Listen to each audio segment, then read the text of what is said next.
Luc chapitre 3, partie 2 sur 6. Suivre le Seigneur et dire la vérité. Luc 3, versets 7 à 14.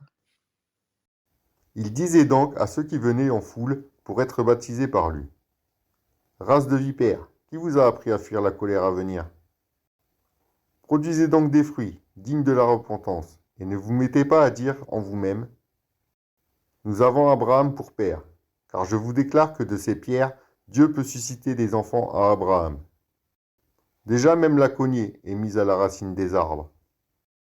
Tout arbre donc qui ne produit pas de bons fruits sera coupé et jeté au feu. La foule l'interrogeait, disant: Que devons-nous donc faire? Il leur répondit: Que celui qui a 2 tuniques partage avec celui qui n'en a point, et que celui qui a de quoi manger agisse de même. Il vint aussi des publicains pour être baptisés, et ils lui dirent: Maître, que devons-nous faire? Il leur répondit: N'exigez rien au-delà de ce qui vous a été ordonné.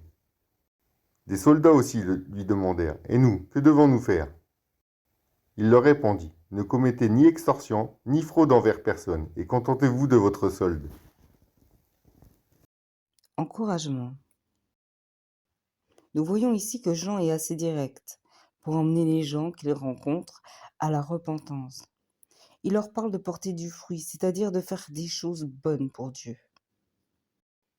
Il parle de ne plus être égoïste, d'avoir de la compassion, de ne pas demander plus que ce que quelqu'un peut faire, mais aussi de ne pas voler les autres.